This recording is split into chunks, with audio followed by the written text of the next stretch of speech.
Welcome to Well, Friendship Fridays with Justin and Pansy. yeah. Welcome. Well, yeah. So, guys, welcome to the show. This is Friendship Fridays. This is a Friends with Benefits podcast. I'm Justin. This is Pansy. How are you doing, Pansy? I'm all right. You? Just all right? Just all right now. All right.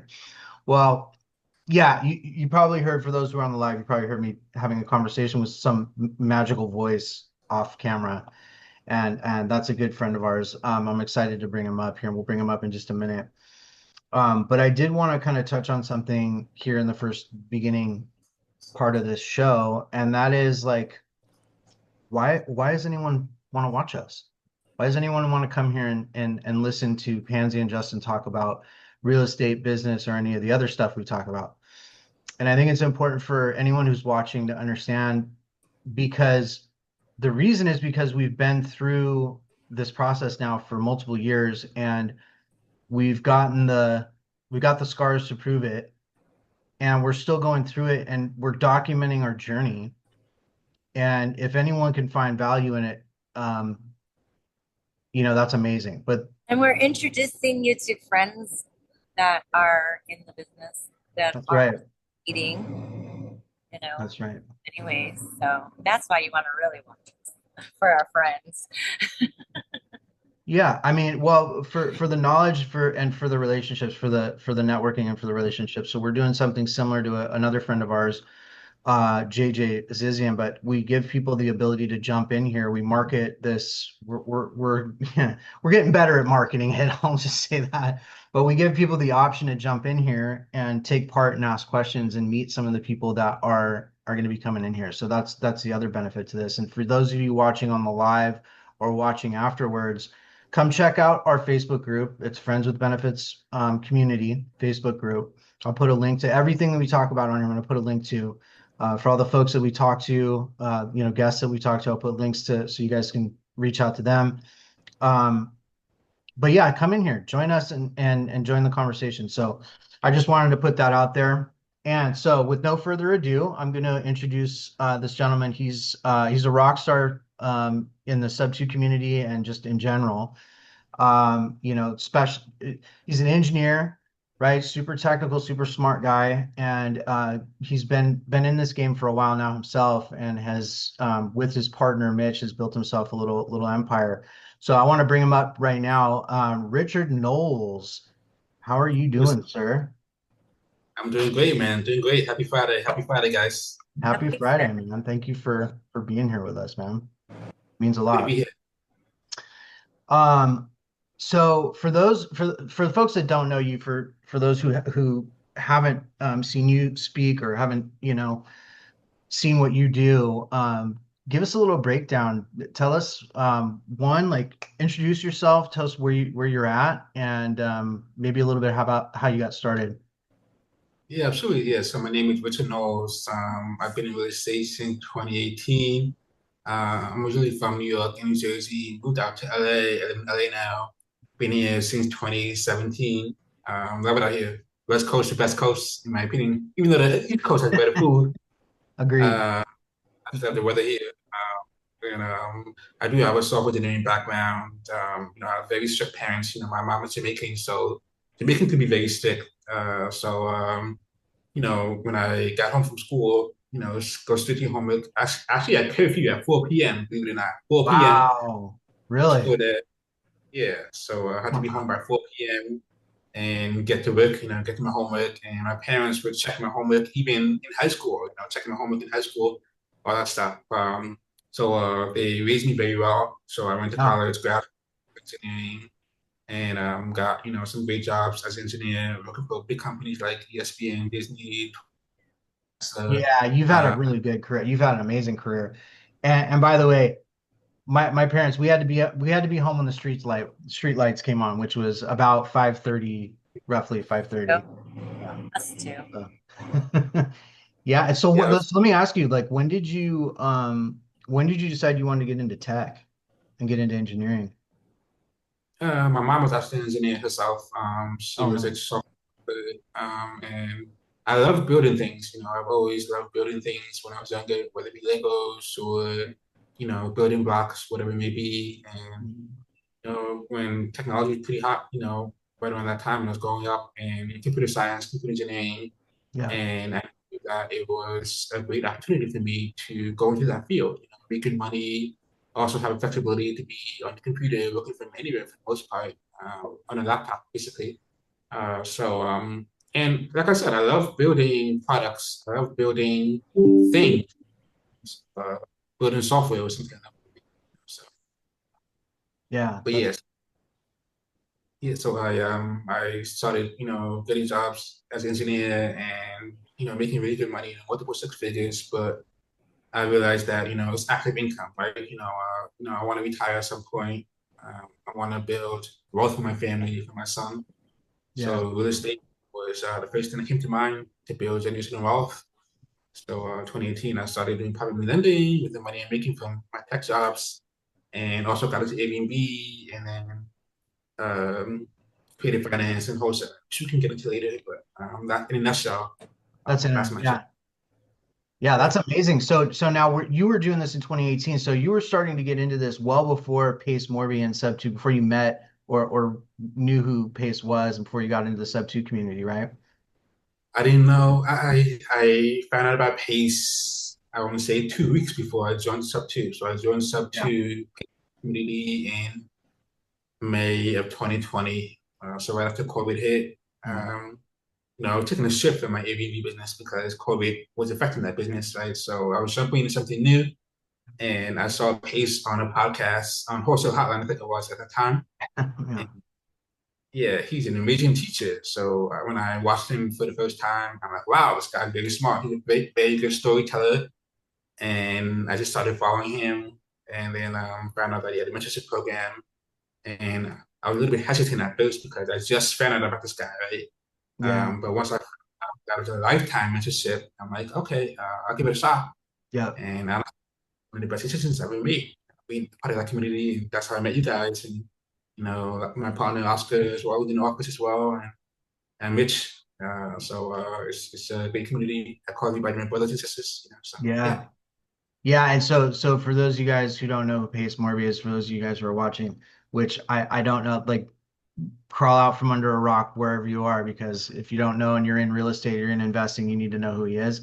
So go look him up. But same thing kind of happened with me. Like I started a little bit later than you, Richard. I got into Sub 2 probably 2021, end of 21, 22. yeah, So Richard got in with Pace in the community very early on, and he became a leader in that group. Just from, how do you become a leader in a group? Well, you give back, right? You help other people, you share your wisdom, share your knowledge, and help people do deals. And that's what Richard's been doing, and that's what him and Mitch are amazing at. And we're going to get into that, talking about JVing with other folks, right?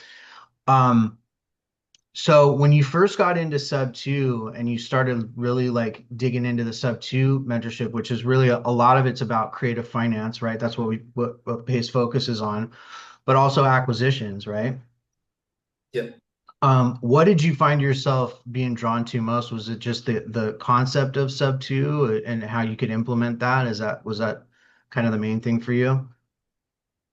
Yeah, so what drew me to Sub 2 is non-traditional, right? Now, it's a non-traditional method of acquiring properties, and that's really what drew me into it. And also just being a problem solver as an engineer, Yeah, creative about engineering, problem solving, yeah, creating a win-win for parties. And I just love that aspect of it, yeah, because traditional methods, you know, pretty cut and dry, right? Cookie cutter, right? But yeah, with creative, there's so many different ways that you can solve that problem. And that's just drew me into it. And I just love, solving problems and, putting things together, challenging situations, and creative finance is really what drew me to it. And like I said, Paige was a great storyteller and great teacher, yeah, great educator. I knew that I could find it right away. And also, he seemed like a go-giver as well. So, yeah, a go-giver community. I'm a very positive person. Like I said, my parents raised me very well. I come from a community where, my friends all had divorced parents and single parents, and they didn't have all the resources that I had. So, being around that helped me, made me who I am, basically. Yeah.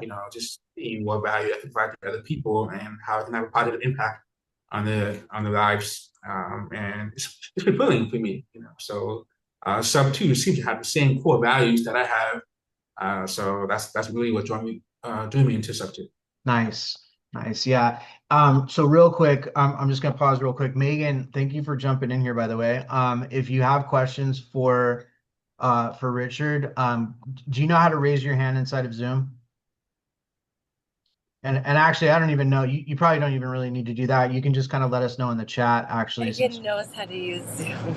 oh, Megan, okay, okay. I just want to make sure you know how to raise your hand in Zoom. Okay, so just raise your hand if you have something if you want to ask Richard a question or anything, and we'll call you up. So cool.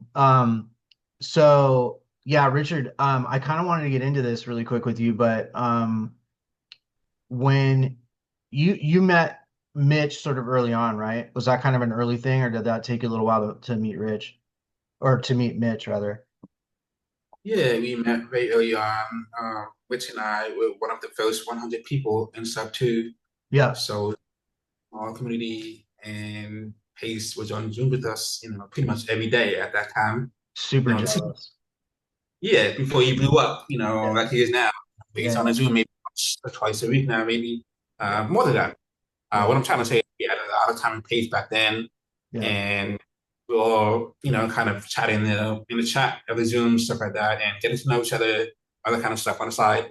And Mitch and I had been helping people in SoCal pretty often, and a lot of times people come to Mitch or myself to help with the deal, right. and it was like sort of not a competition, but it was like we were the kind of the go-to guys for SoCal. So it's like instead of making a competition, let's just partner together and collaborate. Yeah, So that's actually how it happened. I actually had a lead in San Diego, so I'm in LA, Mitch is in San Diego. I actually had a deal that I was working on in San Diego.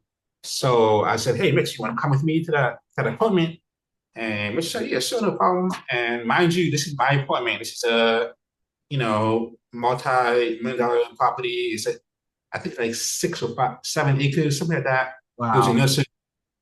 Yeah, it was pretty big. It was development opportunity, Mhm. and I didn't have any experience with development at the time. I'm still fairly new at that time in 2020 in sub two. So I'm doing some research. I'm trying to practice what to say. I'm driving from LA to San Diego, 3 hour drive, thinking about my pitch, all that kind of stuff, researching, listening to podcasts, all that stuff. And I'm like, okay, I'm ready for this appointment. I'm ready. And then get to the appointment, and Mitch took over. Mitch took over. I didn't say not one at that appointment.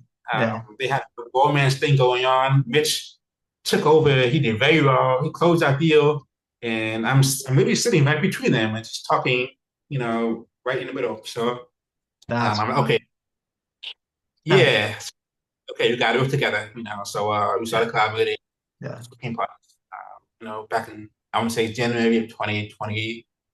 I want to say that happened. that's So. amazing.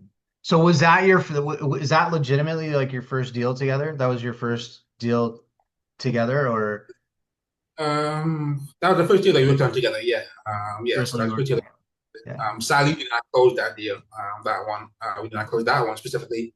Yeah. But he did sell it up, all that kind of stuff. But a lot of moving parts, things like that. Yeah. But Yeah, those can yeah, be complicated. Those can be complicated for sure. yeah, Uh, exactly. Especially the bigger deals. The bigger deals, the more complicated they are, and that's what Mitch loves. He loves the complicated deals because yeah. it's more fun.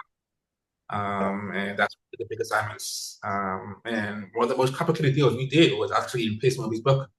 Oh, So really? that was pretty cool. So yeah.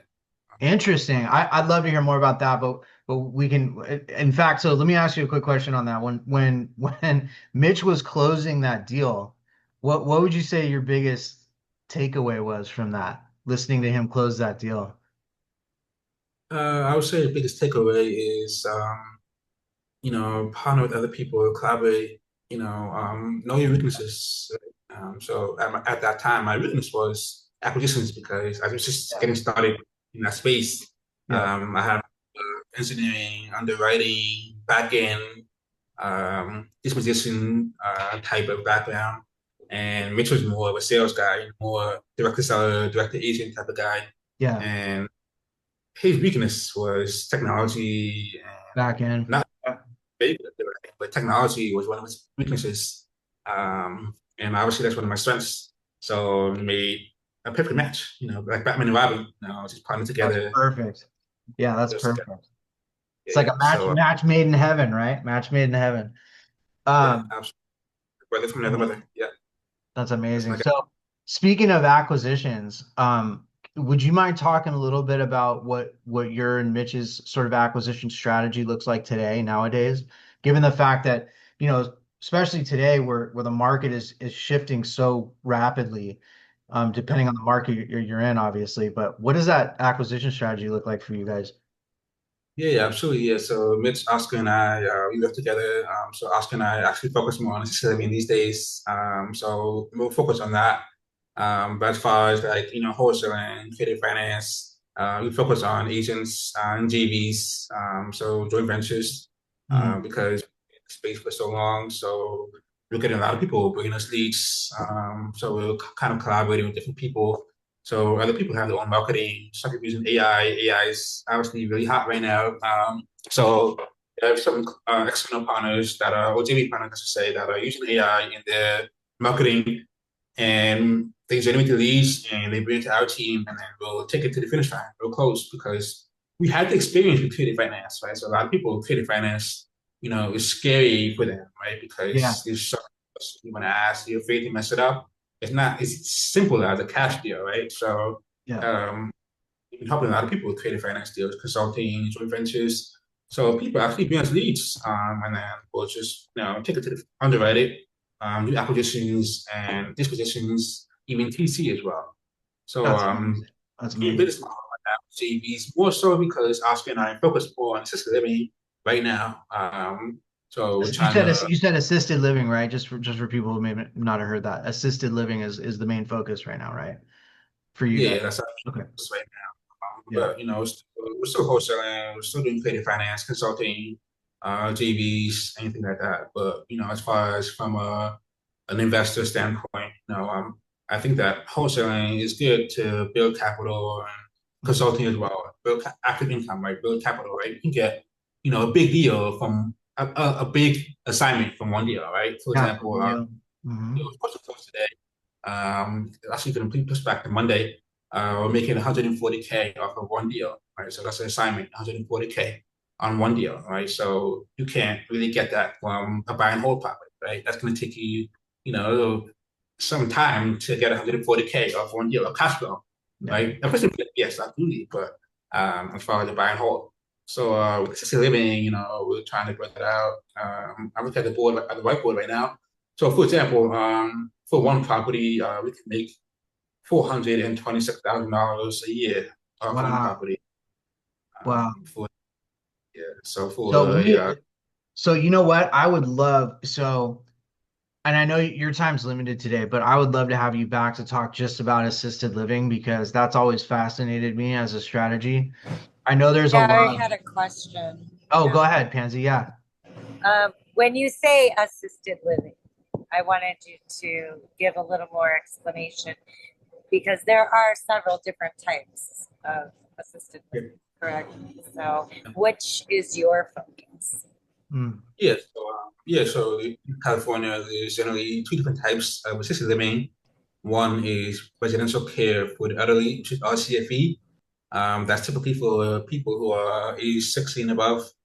mhm, And we also have ARF, which stands for Adult Residential Facility, and that is typically people from age 18 to 59, mhm.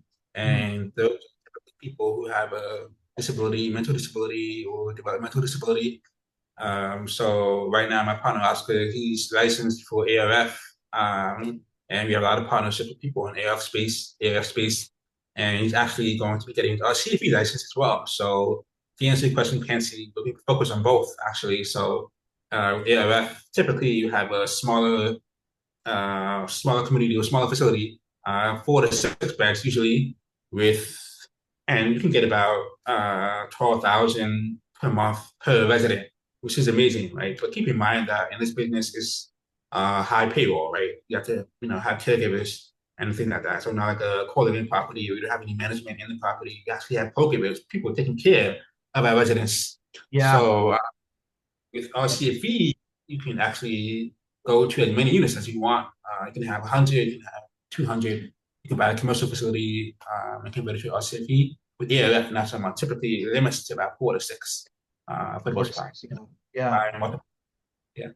Interesting. Interesting. And so what is that when you're talking about hiring people for assisted living and not because I would love to go down this rabbit hole with you on assisted living, but like when you're talking about hiring staff for assisted living, is that something you participate in or do you have someone else doing the hiring for you for your employees? Yeah, you can do both. We do both. I know put application on Indeed. You can also go through staffing agency as well. Yeah. So there's different ways about it. Right now, we're working on one in La Jolla right now. Oh So wow. we who is currently running one already, and we're helping him transition from that. He's renting a property, doing arbitrage basically. Yeah. So we're transition from that arbitrage model into actually owning a property so that we get the appreciation as well. So we're actually going to get equity Yeah. on that property in La Jolla. So we're pretty excited about that one. That's super cool. La Jolla is for those of you who don't know, La Jolla is down near San Diego. Really, really nice area. Difficult area to get into, unless you have a significant amount of capital.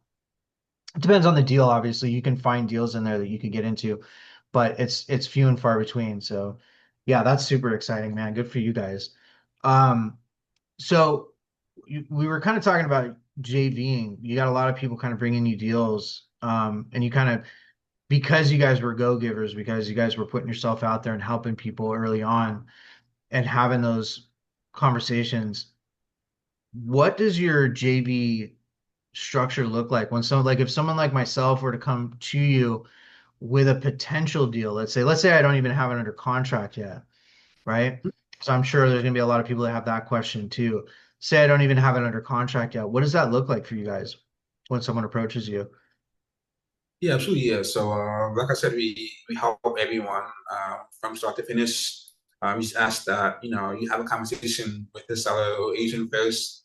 At least get the 4 pillars, motivation, timeline, condition, price before you bring it to us. Because otherwise, we just pull a list ourselves and call them. Right.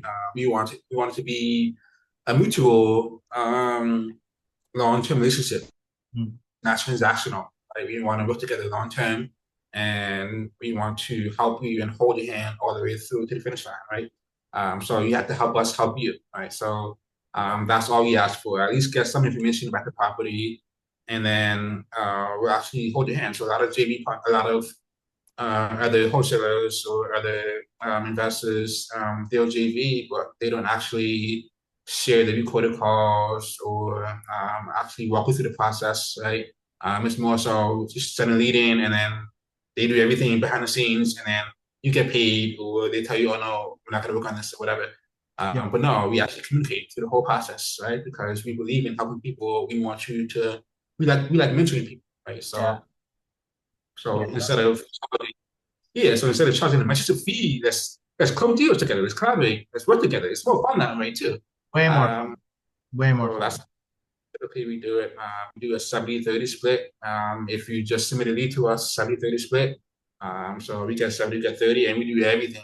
Acquisitions, underwriting, dispositions, TC.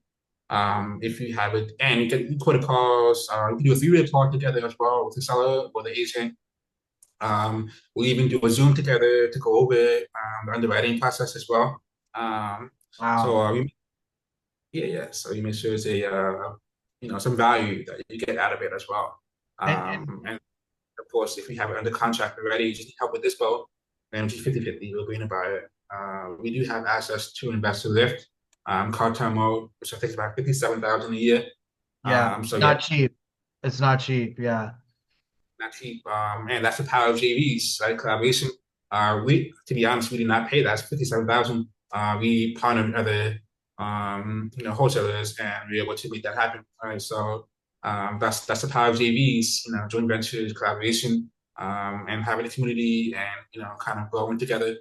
So, you know, with the investor lift, will help with dispositions and anything like that. So That's anything you amazing. need, we have everything. All the services you need, we have it.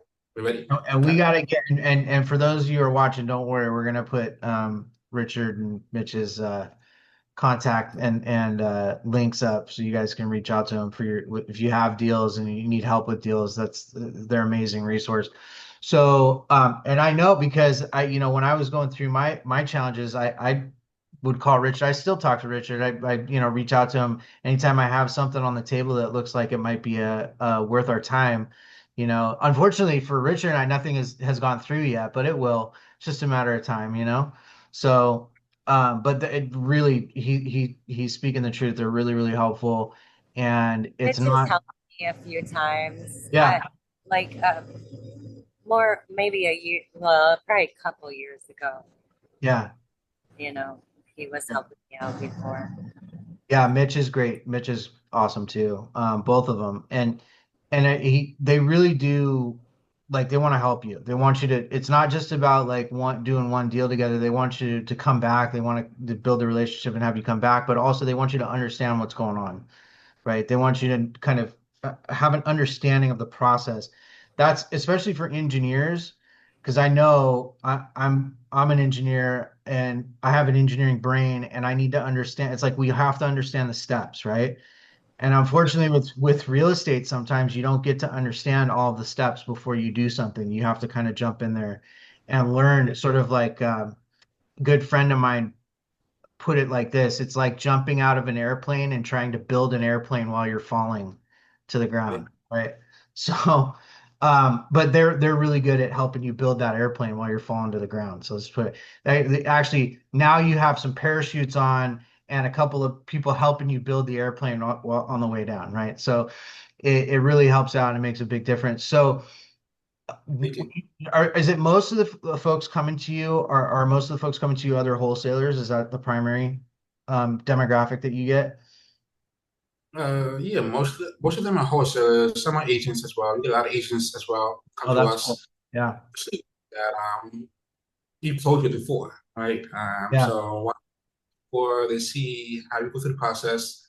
And one thing about creative finance is that you really have to understand what you're doing, and you really have to make sure all the protections are in place, right? Understand all the scenarios that could happen. Due on sale cars, pre-foreclosure auction day coming up, partial claims, loan modifications, trust, LLC, claim deeds. Like a lot of stuff can happen with a creative finance deal or seller partial bankruptcy, right? Yeah. You have to be able to understand how to remedy certain situations, right? And I'm a very ethical person. I want to make sure everything's done correctly. I want to sleep at night. I want my seller to sleep at night. I want my buyer to sleep at night. You know what I mean? So I make sure everything's, all the paperwork's done correctly. So that's kind of how I go about things. So I Yeah. think I forgot what your question was, but No, no, no. I was just gonna ask, it's just primary wholesalers that come to you, but how do you guys vet the individuals that are coming to you? Like, what does that look like when like, so like, just for as an example, let's say we haven't met before and I come to you with a property, like, how are you kind of vetting me as a potential continued relationship, yeah, absolutely. for example? Good question. It's more so once you send a lead and we have the conversation and we work on a lead together, I can get a sense of what type of person they are. Yeah, We haven't really had a bad JV partner that I can think of. Anyone who's willing to JV with us is generally a good person, has good morale.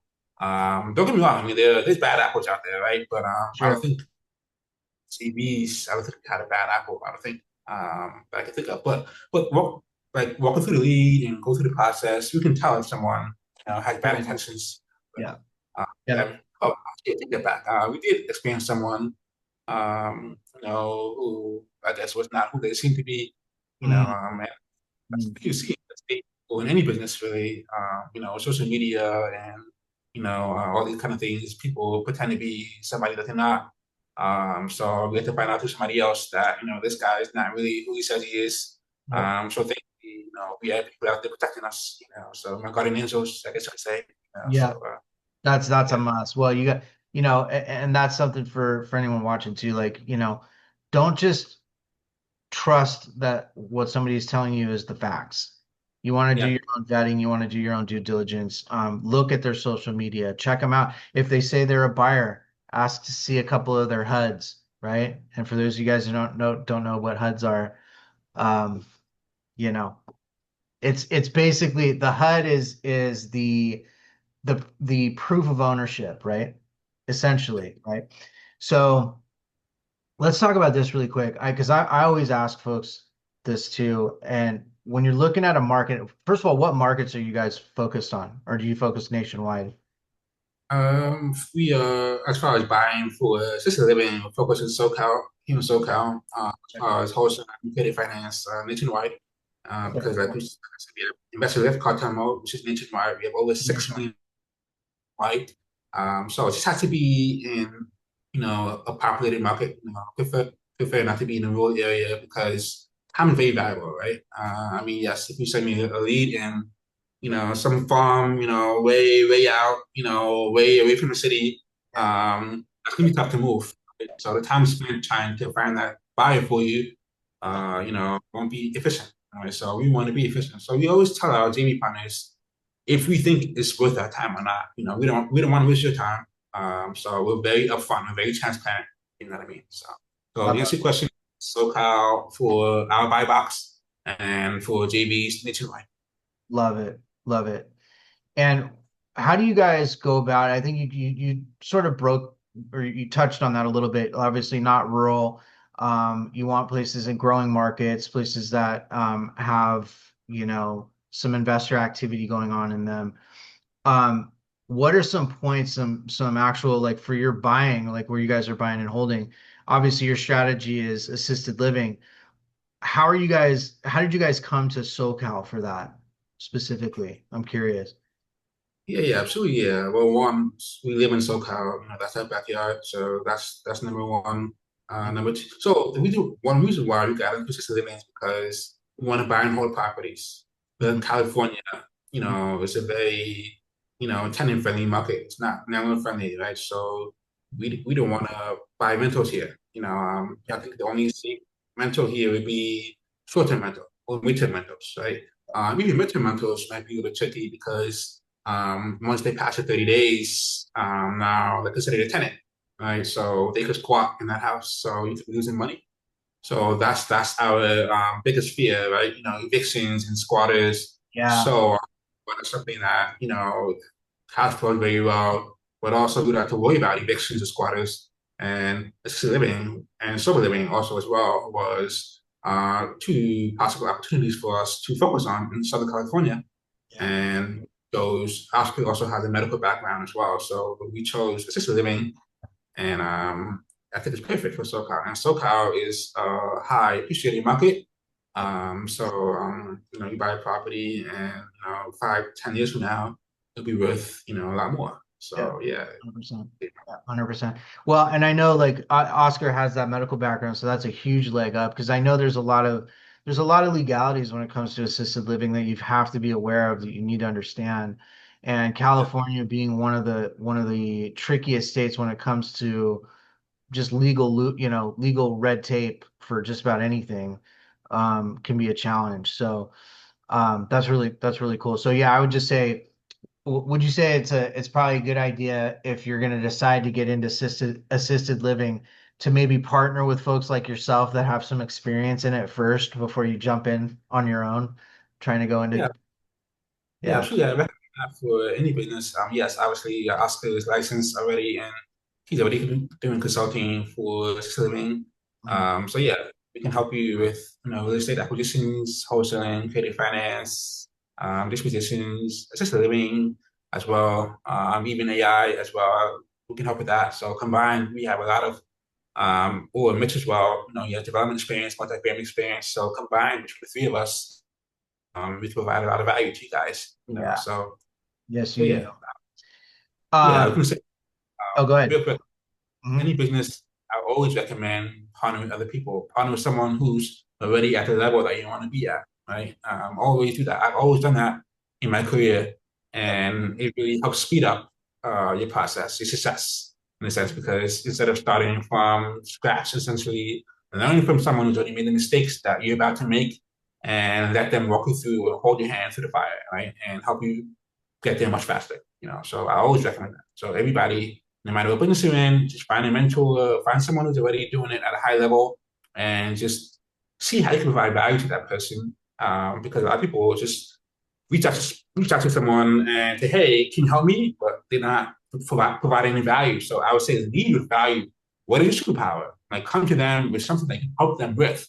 Maybe you have more time. Maybe you have access to a resource that they will need or help them in their business. So I strongly recommend collaborating with people that are high level. So yeah. Yeah, that's really, really good advice. Super good advice. It it it goes a long way, right? Because Yeah. you're not guessing. That's number one. And two, you're building a relationship and you're speeding up your time to, success, right? When you do that. So that's huge. And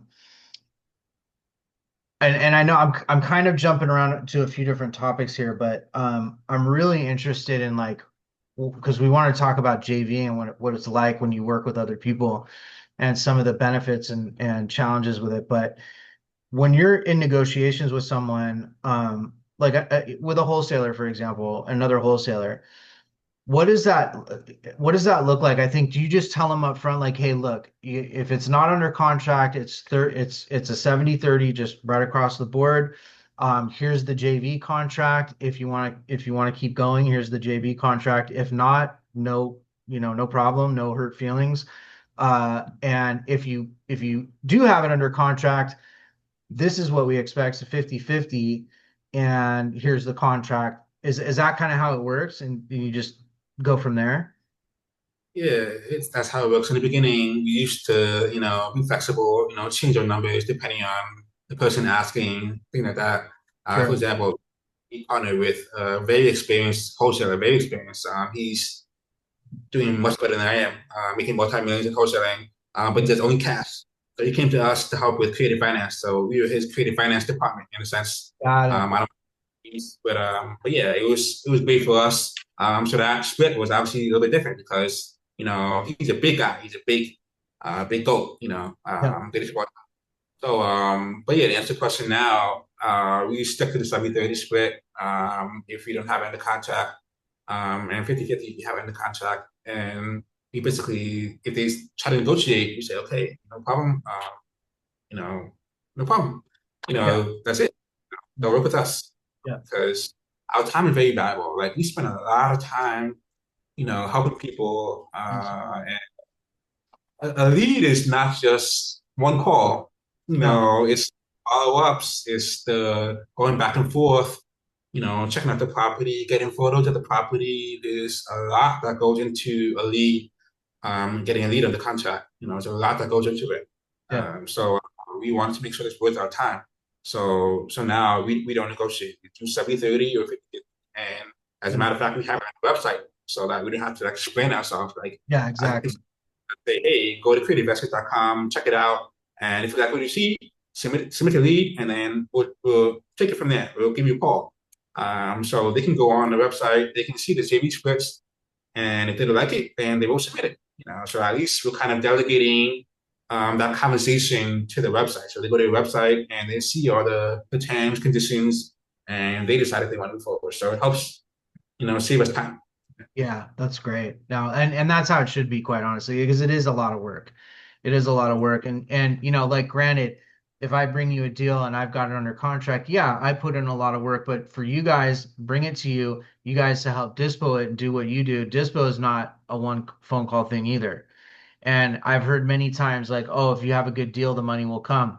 It's not always true, right? So, and it takes a good amount of well, one, knowing what you're doing, having a good network, having access to something like investor lift, cartel mode, um, and nurturing that deal, right? And getting it to the finish line takes a lot of work. So, yeah, rightfully so. Um, Pansy, do you have any follow-up questions you want to ask? No, and it's kind of noisy. I decided to sit outside, and now people are working like crazy. So All good. It's a Well, let me beautiful day. ask you that. Yeah. What's that, Richard? Sorry, I Oh, no, misheard you you. say it's a beautiful day today. Yeah, so I don't blame him for being outside. It's a beautiful day. Yeah, it is a beautiful. I'm sitting here inside, Pansy's outside. I need to get outside. Um, so I'm big on underwriting. I've always been a numbers guy, and maybe not as big of a numbers guy as some people, but I've always been like with my engineering brain, I want to understand the numbers, and I want to understand, one, what does a deal even look like? Well, to understand what a deal looks like, you do have to understand the numbers. In your guys' business, how do you guys balance, the number of leads coming in versus, the accuracy and timing and speed with underwriting? Do you guys have like people on your team that's all they do, or how do you guys handle that? Yeah, so we have a calculator that we use for underwriting that really helps speed up the process. Actually, at one point, we had this really cool calculator. It's broken now. I need to fix it. As an engineer, things break. You got to fix API calls, webhooks, all that kind of stuff. Yeah. Uh, and it's really good calculator. You just put in an address. It's kind of like LOI Blaster that Myron Oh, created wow. concept. Okay. Yeah, so we had something like that. They report the mortgage information, they report the rents in the area. They would estimate what short-term rentals would be because we had access to Airbnb at that time Yeah, yeah. um, for short-term rentals. I Oscar was telling me I need to go back and fix it. Need to fix that, but yeah, using calculators is really what helps us underwrite and using software basically Yeah. to make it right. With AI now, it's super easy. Super easy. You train the model on how you underwrite, and you just give it some information, and it will underwrite it for you, pretty much. So we don't really need VAs to underwrite or humans to underwrite. Literally just type it in ChatGPT after you train that model, create your own GPT, Yeah. and how you would underwrite a deal and have it do all the work for you. And literally, you Absolutely. can do it on the phone with a seller or agent. You can literally type in. You could even have ChatGPT listen to your conversation while you're on the phone and literally have it underwrite for you, and even suggest questions to ask that Oh, agent or seller while you're on the phone. You know what I'm saying? Yeah, like I oh, said, I'm just the time about AI, but let me see question. Underwriting is all done through software and AI these days. So we don't need a big team for that. So, yeah, yeah. that's amazing. So you and I'm just gonna put this out there. You and I need to do a tech show. We just an episode of where we're talking about exactly what you're talking about, because people, I think I know there's a lot of people that would love to see kind of how that works. Not necessarily your specific program, but just talking about how you can do something like that with ChatGPT. Because I'm already messing with stuff like that, and when you think about the amount of time it saves you, but would you say even with ChatGPT and AI, you still got to kind of check your work there with the underwriting, right? Yeah, yeah, absolutely. Yeah, it's not perfect the first time. You just Yeah. gotta iterate through it. You know what I mean? But as you iterate, it gets smarter and smarter. So when you first start training it, it's not gonna be perfect. But after like the 10th, 15th, 20th time, it's gonna get smarter and realize, how you think and how you operate. Yeah. So it'll be less iterative prompts at that point.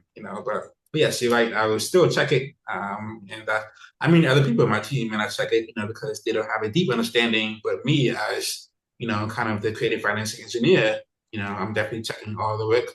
Like kind of like doing calculus. Right. Question, need a proof of how you got to the answer, type of thing.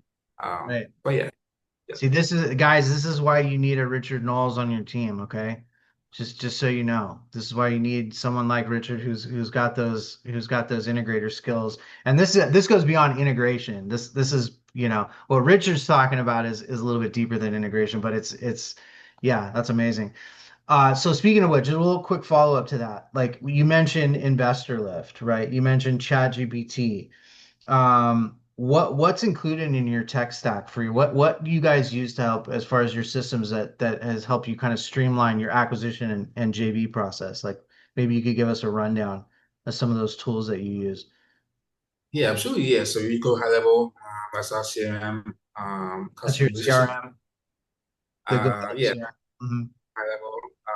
Yeah, so you had that built out. Still working on building a little bit better with AI tools these days, AI employee, there's all these different AI tools these days. Obviously, ChatGPT, I use Claude as well. I'm looking on, maybe I should stop there. I don't want to Yeah, yeah, get yeah. too technical. Yeah, that's okay. That's all right. Yeah, yeah, yeah. No, and I'm just talking from a high level. You don't need to go super deep with it. That's fine. Yeah, and I also don't want you to give up all your secret sauce either. So that's okay.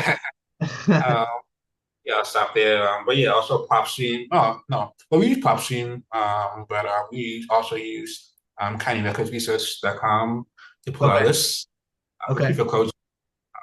I like that website because it gives fresh data. Like, no disrespect. Could you repeat the name of that one more time? Yeah, so countyrecordsresearch.com. Uh, Countyrecordsresearch.com. Okay. so Cool. that's where you can get pre-foreclosures, auction dates Mhm. for the West Coast. I think it's like Washington down to California, and then goes far east as I want to say Arizona. Arizona. So it's That's only amazing.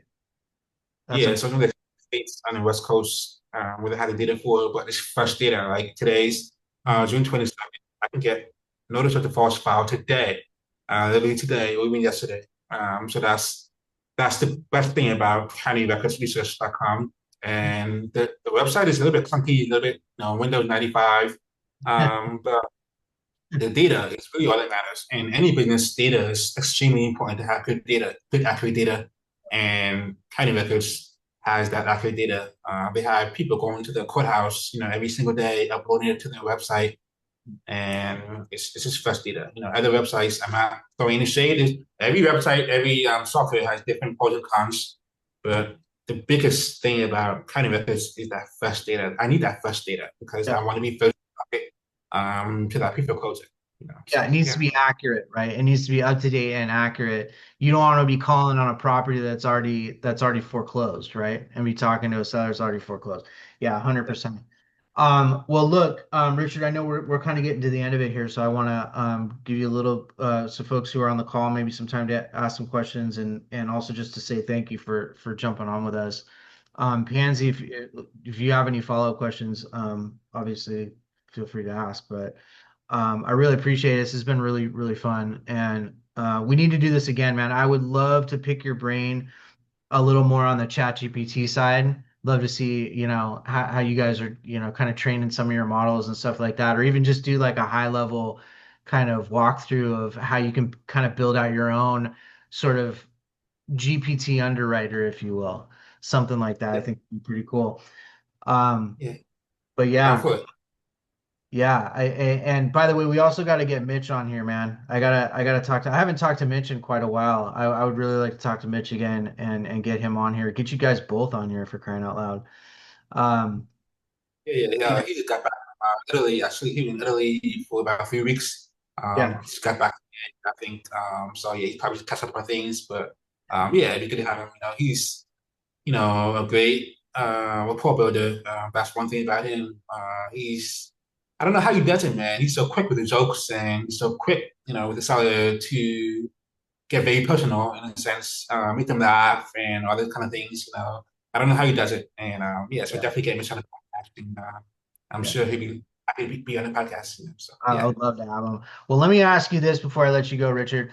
How important is it for you guys in building your network to build those relationships and maintain those relationships and kind of have a strategy built around, I mean, obviously it's real estate. You're not going to do anything alone in real estate, but how important is it for you guys to have the relationships that you have and to maintain those relationships that you have? Oh yeah, it's very important. Communities is very important to me. Impact is very important to me. Core values, surrounding myself with people with same core values, and just helping them grow in their careers and just successes. And that's really important. Just having a great community, great network. And like you said, your network is in your net worth is in your network is your network, right? Sorry, I Yeah, got it yeah, yeah, backwards. yeah. No, you got it. You got it. Yeah, your network is your net worth. No, and so for those who are watching who want to reach out to you, who want and need the help, especially when it comes to creative finance and creative deals. How can they reach you? Yeah, absolutely. Yes, so we have Instagram. My Instagram is Richard Knowles, my first and last name. You can also go to creativeinvestors.com as well. So it's creative and then investors without the IN Mhm. .com. And that's where our JV website is. Mitch, myself, Oscar, we all get leads from creative investors, and our team can help you with JVs, whether you're under contract or need help getting under contract. We'll help you. And those are the main ways to reach us, and we're happy to help you any way that we Love can. it. Love it, love it, love it. And by the way, guys, I'll put all links to everything that we've talked about on here in the description for those of you that are watching afterwards. But yeah, Richard, thank you again for being here. I'm gonna sign us out. So this is the Friends with Benefits podcast. I'm Gus. Thank you, Richard. Thank you. And yeah, thank you, Richard. But I think it's a yeah, we're gonna sign out. Appreciate you again. See you guys.